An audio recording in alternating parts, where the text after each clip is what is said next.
Dragi moji gledatelji, današnje emisiji ću vas učiti kako ćete na izvanredan, prirodan i siguran način sprječavati napuhanost, nadutost, ali bilo koju drugu probavnu poteškoću. U današnjoj emisiji ću vam preporučiti najbolje prirodne laksative. Dakle, to su oni prirodni lijekovi koji potiču pražnjenje vaših crijeva, generalno podržavaju zdravlje vaše probave.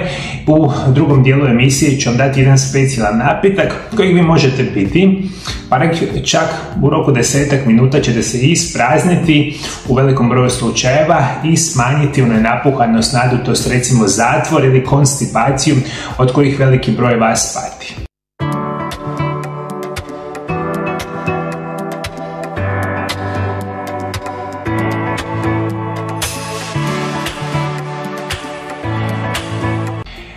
Modern način života je, ajmo tako reći, izrodio nevjerojatan broj bolesti koji su daleko najčešći problemi modernog čovjeka. Jedan od najvećih problema svakog ili većine osoba modernog svijeta, specijalno osoba srednje i starije životne dobi, je zatvor, nadutost, konstipacija i mnoge druge probavne poteškoće, poput gerda, gastritisa, SIBA, ulceroznog kolitisa, netolerancije na gluten, na laktozu. Puno toga je danas nekoliko stotina puta više postotaka osoba oboljelo nego recimo prije 30 do 40 godina. Zato je ključ, naravno, zdravog načina života prirodni lijekovi, ciljane režimi prehrane, i onda ćete se na prirodan i siguran način rješavati ovakvih problema. Danas ću govoriti o prirodnom čišćenju crijeva. Saznat ćete koji su najbolji prirodni lijekovi za sprječavanje konstipacije i nadutosti. Te ću vam dati specijalni recept za uklanjanje nadutosti za 10 minuta. Zatvor je jedna od najčešćih zdravstvenih problema koji pogađa oko 16% odraslih i 1 od 3 odrasle osobe starije od 60 godina. Što pomaže u brzom ublažavanju zatvora. Iako su brojni lijekovi bez recepta dostupni za brzo liječenje ovoga stanja, ne smatraju se svi sigurnima i mnogi lijekovi koji kupujete u ljekarni imaju mnoge nuspojave. A to želimo izbjeći. Umjesto toga postoji prirodni laksativi koji mogu jednako dobro djelovati na siguran način i bez nuspojava. Prirodni laksativi u obliku određene hrane, pića i ljekovitog bilja koriste se za ublažavanje zatvora više od 2000 godina. Danas kao nikada u povijesti imamo problema sa probavom. Veliki broj vas, zapravo skoro svatko, kada ima probleme sa probavom, šta vi radite, moji dragi gledatelji?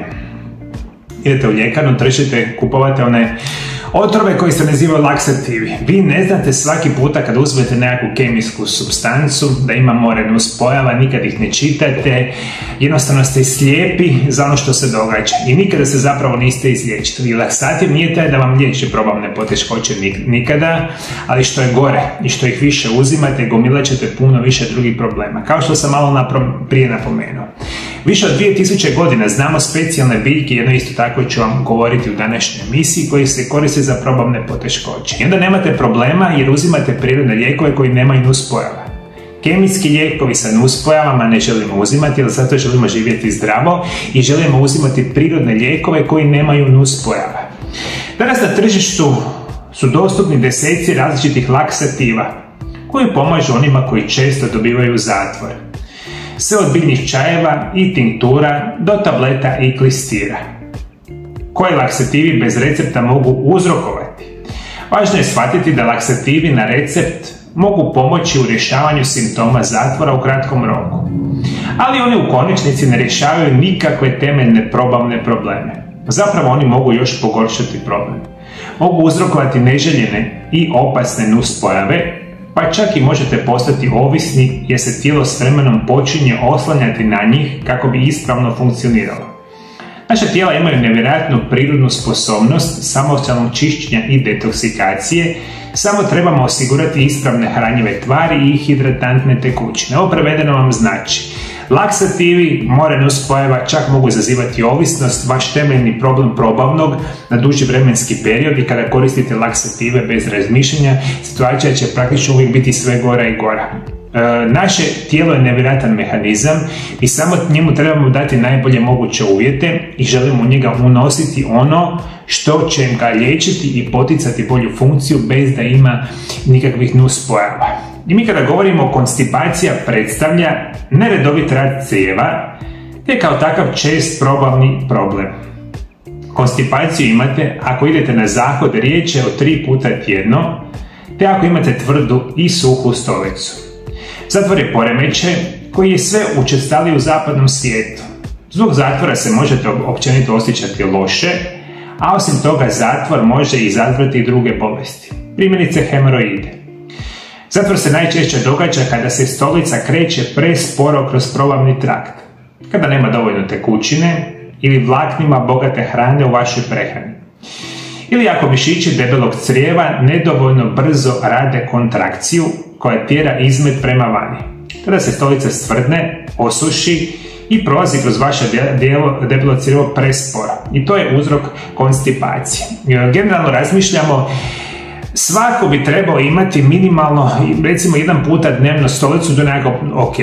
Vi ako ćete imati 5-6 puta tjedno, opet je situacija u redu, međutim konstipacija na dugi vremenski period, što veliki broj vas ima, stvara mnoge druge probleme, jer vi ne želite za Boga miloga ostavljati stolicu u vašem probavnom sustavu i crijevima danima, neki možda čak i tjednima, jer upravo silna količina otpada u tijelu kasnije vama reagira sa puno većim problemima i zato je ključ da shvatite zapravo što je uzrok i najveći uzrok da vi imate konstipaciju.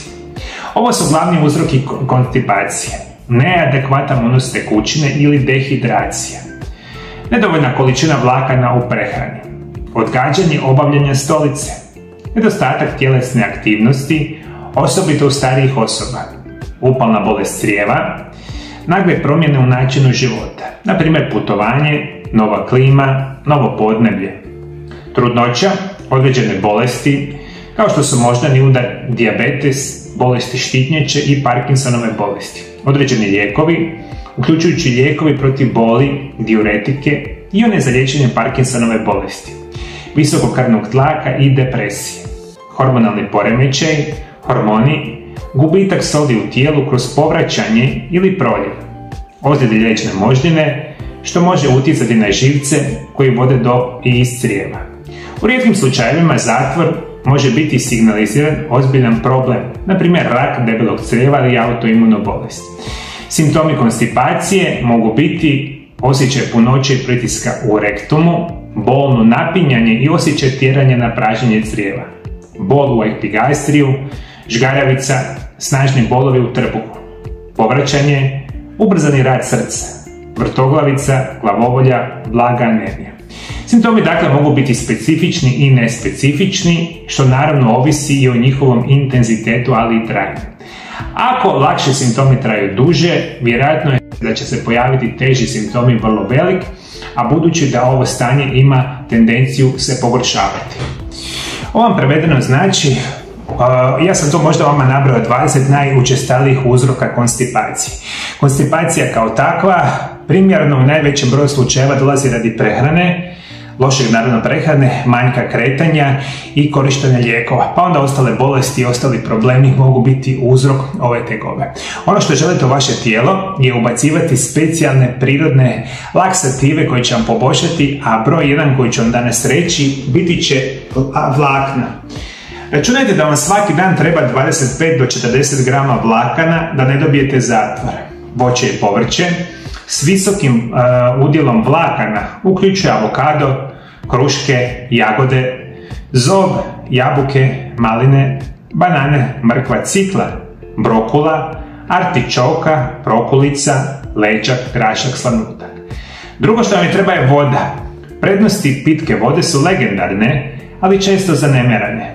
Vaši bubrezi i jetra zahtijevaju vodu za čišćenje krvi, proizvodnju urina i da pomažu vašemu tijelu da se riješi otpada.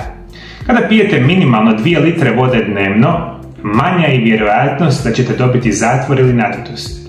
Treće je probiotička hrana. Probiotici su dobre bakterije u crijevima koje su u stanju uravnotežiti različite vrste loših bakterija. Oni pomažu stvaranju zdravog okruženja u crijevima, mikroflora, i mogu vam pomoći da se oslobodite probavnih poteškoća, uključujući zatvor ili proljev. Probiotička hrana uključuje kefir, kombuča, kiseli kupus, kimči, jabučni ocet, natto, miso. Samo pazite da pri kupnji mliječnih proizvoda uvijek odaberete organske proizvode, jer su lakše za probavu i kao što su proizvodi od kozjeg mlijeka, organski kefir, sirovi mliječni proizvodi ili mliječni proizvodi koji ne sadrže kazein A1. Moguće je nekvalitetna pasterizirana, homogenizirana mliječna proizvoda ili previše mliječnih proizvoda općenito. Osobito ako netko ima simptome netolerancije na laktozu, može uzrokovati upalu i pridonijeti disfunkciji probavnog sustava. Evo vam 3 izvanredna načina da vi rješavate vašu probavu. Trebaju vam vlakna, za Boga miloga, to valjda svatko zna. Dao sam popis namirnica koji su krcate sa vlaknima. Treba vam vode, treba vam probiotici. Mi to svi znamo, a ništa od toga zapravo ne uzimamo i zato imamo velikih problema. Voda, probiotici, vlakna će vam spriječiti nastanak ovih problema. Kada smo govorili o probioticima, kefir vam je najbolji možda na svijetu, ja ga apsolutno svakodnevno koristim. Međutim, vodite računa, kao što sam napomenuo, proizvodi moraju biti organsko podrijetlo. 99% mliječnih proizvoda u dućanu ne smijete kupovati jer su štetni, krcati su kemikalijama, ali organske mliječne proizvode smijete piti, specijalno odlaski kefir. Moja 4. preporuka će biti nešto što se naziva aloe vera.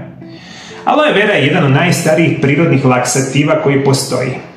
Ponekad se naziva aloe latex. Ova tvar dolazi prepuna enzima, vitamina, minerala i elektrolita koji pomažu omekšati stolicu i pomoći crijevima. Na primjer, antrakinoni su vrsta spoja prisutnih u aloe veri koji djeluju poput laksativa, povećanjem sadržaja crijevne vode, poticanjem izlučivanja sluzi i prirodnim povećavanjem crijevne peristaltike. Kontrakcije koje razrađuju hranu. Aloe vera latex također ima protuupalne komponente koje smanjuju oticanje i poboljšavaju funkciju probavnih organa. Olakšavaju prolazak pražnjenja crijeva. Neke od drugih prednosti aloe vere su njegova sposobnost da pomogne normalizirati kiselu alkalnu pH ravnotežu, smanjiti stvaranje kvasca i potaknuti rast dobrih probavnih bakterija. Za zatvor uzmite 100 do 200 mg aloe vera dnevno.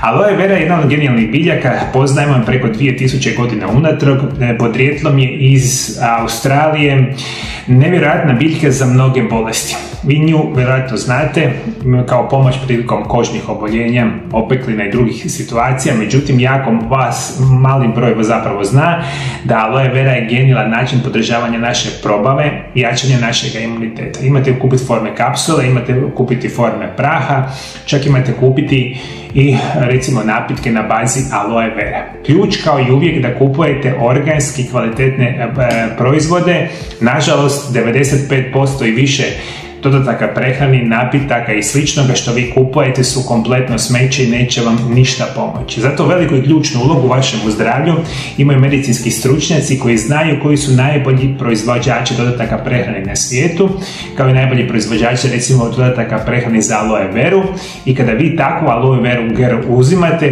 nekakav preparat, imat ćete nevjerojatnu šansu poboljšavanja vašeg zdravlja. Samo visoko kvalitetni dodaci prehrane vam pomažu, 95% su kompletno smeće, nemojte trošiti novce, gubiti svoju ušteđevinu na nešto što vam ništa ne pomaže. 5. će biti čija sjemenke. Jedna od prednosti čija sjemenki je njegova sposobnost apsorpcije vode u gastrointestinalnom traktu. Iz toga djeluje kao prirodni laksativ. Čija sjemenke osiguravaju 10 grama vlakana po porciji. Kombinirajte ju s tekućinom kako bi stvorili želatinoznu tvar koja se lako kreće kroz vaša crijeva. Konzumirajte između 1 i 3 žlice dnevno. 6. će biti laneno sjeme. Lanene sjemenke izvrstan su izvor vlakana, što dodaje masu vašoj stolici i pomaže da prođe kroz crijeva. Oni imaju oko 3 grama vlakana po žlici. Konzumirajte 2 do 3 žlice dnevno i po mogućnosti zamijenite ih prije upotrebe. Lisnato zeleno povrće. Ne samo da su veliki izvor vlakana, nego i mnogih minerala i vitamina. Posebno ću istaknuti magnezij koji potiče redovnost stolice. Ovo je hrana koju želite jesti. Brokula, kelj, špinat, kupus, prokulica, blitva, raštika, zelena salata. Perčin, potočarka, rukola, listovi maslačka. kineski kupus, cikorija, tušt, portulak, porslan, mladi luk, listovi senfa, endivija, zelje od cigle.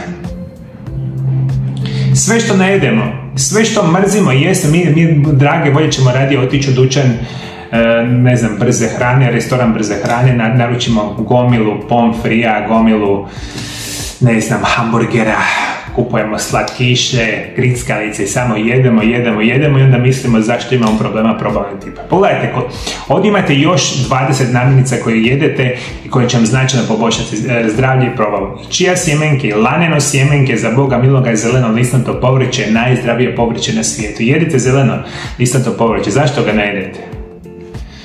Sam Bog zna. Reći ću vam još nekoliko informacija koje ćete vam itekako pomoći. Psilium ljuskice, kokosova voda, sena rid, sok od šljive, čaj od sliksova brijestva, ricinusovo ulje, kaskara, sagrada, limun su među najboljim prirodnim laksativima. Za kraj vam želim dati napitak koji će ukloniti konstipaciju za manje od 10 minuta. U ovome napitku ćete imati nekoliko savršenih načina prirodnog čišćenja crijeva i rješavanje zatvora ili nadutosti. Ključni sastojci ovog napitka će biti voda, sol, limun i psilium ljuskice. Prva preporuka će biti da napitak popijete ujutro na tašte. Ako to niste u stanju, popijte napitak na tašte odmah ujutro, onda ga pijete 2 sata prije obroka. Kada očistite crijeva, a veliko vam je preporuka, odmah počnete uzimati probiotike, ima ih puno, neki smo u kefiru i ne znam, bilo kojim drugim namirnicama probiotičkog tipa. Znači vam jedan napitak koji možete rijetko i ponekada konzumirati ga ako želite pokušati pročistiti vaše crijeva u kratkom vremenskom periodu. To se događa svima vama, rekli smo radi raznih situacija i ovaj napitak imat će ga jednu tekućinu koju ćete konzumirati u kratkom vremenskom periodu, onda ćete uz tu tekućinu u kratkom vremenskom periodu pokušati potaknuti začepljenjenu suhu stolicu da počne izlaziti naravno van. Sastojci su 2 male žlice morske soli ili himalajske soli, staklenka od 1 litre, 1 litra tople filtrirane vode, 1 velika žlica psilium ljuskica te sok od pola limuna. Prvo zagrijte 1 litru vode na štednjako, ali ne da voda postane kipuća, nego malo toplije od sobne temperature. Toplu vodu presipajte u posudu sa poklopcem, dodajte 2 žlice morske soli ili himalajske soli, te sok od pola limuna, sve dobro promiješati. Sada možete piti tekućinu. Pokušajte ju popiti u manje od 10 minuta. Legnite na bok i počnite lagano masirati stomak. Prvo lezite na bok, pa nakon toga drugi bok. Pokušajte zadržati tekućinu 10-15 minuta, možda čak i nekad duže. Izdržite koliko možete i nakon toga odite na toalet i obavite veliku nuždu. Veliki broj osoba na ovaj način će pročistiti crijeva, međutim morate paziti da osobe koje imaju teže bolesti ili imate visoki krvni tlak ili pijete puno lijekova na dnevnoj bazi, prije čišćenja crijeva na ovaj način se posavjetujete sa vašim liječnicima. Dakle, u 1 litri vode za lakše razumijevanje imate psilium ljuskice, imate sol i imate limun. To se promiješa i popije. Možete leći nakon što ste popili pomalo u roku 10 minuta, a možete isto tako prošetati. Možete šetati po stanu, po kući, po dvorištu. Neko će u roku 5 minuta već završiti na WC-u, a neko će možda trebati 30 minuta i više. To je zapravo manje bitno. Bitno je da se vi uspijete pročistiti na potpuno prirodan i siguran način. Kao uvijek sam rekao, problem nastaje kod svih vas koji pijete enormne količine lijekova, koji ste teško bolesni, ovo vjerojatno ne smijete uopće raditi, a specijalno ne smijete raditi bez konzultacije sa vašim liječnicima. I što ću vam još preporučiti, moji dragi gledatelji? Rekli smo, zdrav način života je ključ da ćete biti trajno zdravi, da ćete doživjeti duboku starost bez bolesti. Mi živimo u vremenima kada smo nikad više u povijesti bolesni, enormno smo bolesni, enormno loše živimo. Znate što je još interesantna informacija, moji dragi gledatelji? Osim što su došle najnovije informacije, da više nikad nismo bili bolesni, nikad više u povijesti ne pijemo lijekova, počelo se prvi puta nakon dugog vremenskog perioda smanjivati broj godina života koliko živimo. Imali smo jednu uzlaznu putanju, koliko smo živjeli prosječno, ne znam, 75, 70, 80 godina, pa sad počinjemo lagano padati. To je katastrofalna situacija. Znate zbog čega još, moji dragi gledatelji? Jer naše tijelo uz adekvatno ponašanje prema njemu ima mogućnost živjeti 150 godina. Nećete vjerovati, ovo su istraživanja studija 30 znanstvenika na području genetike koji 30 godina istraživaju ovu situaciju i znanstvenici se nalaze u Americi i jedni su najrelevantnijih informacija vezani za genetski materijal i što na našu genetiku utječe kako treba da budemo zdravi i da budemo loši. Na našu genetiku katastrofa utječe loša prehrana, lijekovi, nekretanje, mislim ovo generalno sve što mi danas radimo. Ono što nama izvanredno pomaže, biti će svakodnevni redoviti post. Zato kako moji dragi gledatelji nikada nećete imati problem ni poteškoća, imat ćete dugotrajan zdrav život. Ćete biti da učite nešto što se naziva isprekidani post. Pogledajte ovu knjigu ovdje, prije nekakvih 8 mjeseci sam napisao knjigu o isprekidanom postu, koja je zapravo najzdraviji režim prehrane na svijetu. U samoj knjizi imate detaljno opisano kako se prakticira post. Vi ako naučite prakticirati svakodnevni post, onda si možete značajno pomoći vašemu zdravlju, vašoj proboj na potpuno prirodan način. Ključ je što se mi jednostavno ne educiramo u ničemu i kompletan naš život živimo u slijepilu. Ima jedan izvanredan dio Biblije u Evanđelju po Mateju i ovako vam lijepo kaže: kada slijepac slijepoga vodi, oba dvojica u jamu padaju. To vam prevedeno znači, kada slijepi prolazite kroz život, još kad dobijete loše informacije, loše vas liječe, recimo vaši doktori, medicinski stručnjaci, onda slijepac slijepoga vodi. Padanje u jamu znači da ste sve bolesniji, gori i gori. Ključ vam je u svemu edukacija. I onda vi ćete na osnovu vlastite edukacije znati što je za vas dobro. Edukacija se postiže možda gledanje videozapisa relevantnih stručnjaka, što je današnji moderni mediji omogućuju, što je super, a još je izvanredan način da počnete čitati knjige. Ja sam u zadnje 2 godine napisao 2 knjige. Ova me knjiga Isprekidani post, ova knjiga vam je o prirodnim lijekovima. Vi samo da ove 2 knjige pročitate, imat ćete puno bolju situaciju znanja o zdravom načinu života. A sad zamislite da ovakvih knjiga pročitate 100-500 knjiga, onda bi sami jako dobro znali što je zdrav način života. Zašto mi ništa ne čitamo, zašto se ne educiramo, onda se zapravo ne bi trebali uopće čuditi zašto smo bolesni i znate što je još interesantno, zašto onda bacamo enormne količine novaca na sve da nam u kratkom vremenskom periodu ovako riješi problem, tako. I zato kupujete kreme, tabletice i slično. Ajde, molim vas, zapamtite još jednom za kraj. Sve praktično što kupite, a to su prirodni lijekovi, tablete, kapsule, čajevi i slično, su za vas jako loši i nemaju nikakav utjecaj na zdravlje. Zašto?